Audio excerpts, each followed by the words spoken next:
एक दूरस्थ गांव में जो घने जंगल में बसा हुआ था, वहां एक प्राचीन हवेली खड़ी थी जिसमें एक रहस्य छिपा हुआ था। स्थानीय लोग उसकी दीवारों से रात्रि में सुनाई देने वाली भयानक फुसफुसाहटों की बात करते थे और उसकी खिड़कियों में भयानक छायाएं जो उसकी खिड़कियों में नाचती थी। एक दिन बड़े ही साहसी पत्रकार एम्मा नामक एक महिला गांव में पहुंची। हवेली की डरावनी कहानी के पीछे छिपे सत्य को खोजने की इच्छा रखती हुई अपने कैमरे के साथ और उत्सुकता से भरपूर दिल के साथ वह हवेली में प्रवेश करती है। उसने रहस्यों की दस्तावेजीकरण करने का निर्णय लिया। जैसे जैसे एम्मा ने हवेली के धुंधले कमरों की खोज की, उसे अनसमझी बेचैनी की अनुभूति हुई।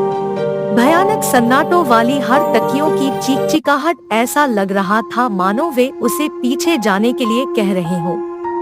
लेकिन उसका संकल्प उसे आगे बढ़ने के लिए मजबूर किया। लबिरिंथाइन करीबियों में और गहरी कॉरिडोर में मिनटों को घंटों में बदलते हुए एम्मा की फ्लैशलाइट बिना वजह फंसी रही, छिपती दीवारों पर भयानक छायाएं डाल रही थी। जैसे ही वह हारने की सोच रही थी, एक दूरस्थ दुखी सुरीला ध्वनि उसके कानों में पहुंची। ध्वनि का पीछा करते हुए उसने एक बिगड़े हुए पियानो को एक मकड़ी लिपटी हुई पार्लर में देखा। बिना सोचे समझे एम्मा की उंगलियां बटनों को छू ली, जिससे भयानक सुरीली ध्वनि उत्पन्न हुई जिससे हवेली की सारी वातावरण में भयानक हो रहा था। प्रत्येक स्वर के साथ कमरा जैसे जीवंत हो रहा हो, मानो पिछले के आत्माओं ने अपनी कहानियों को संगीत के माध्यम से साझा कर रही हो। अचानक तापमान गिर गया और हवा भयानक उपस्थिति और भी घनी हो गई।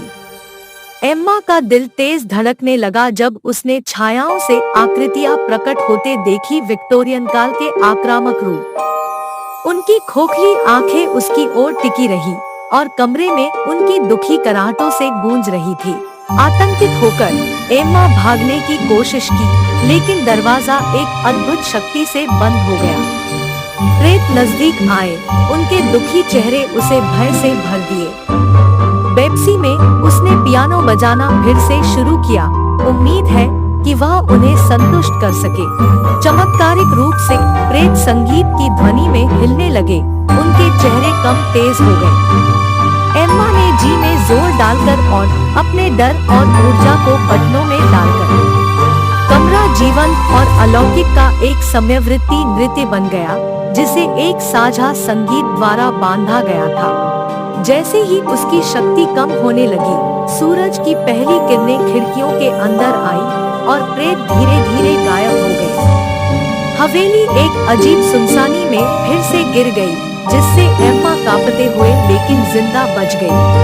वह हवेली से निकली, उसकी कैमरे में फोटोज भर गई थी जो कोई भी विश्वास नहीं करता, एक अलौकिक घटना जिससे वह बच गई थी। जब गांव एक नए दिन के लिए जागा, तब एम्मा को यह एहसास हुआ कि कुछ रहस्यों को छायाओं में दबाने में बेहतरीन था जहां उनकी जगह थी। और ऐसे ही हवेली खड़ी रही, उसके रहस्य बरकरार। यह भीषण याददाश्त की याद दिलाती कि कुछ जिज्ञासाएं बिना संतुष्ट कीजिए बेहतर थी।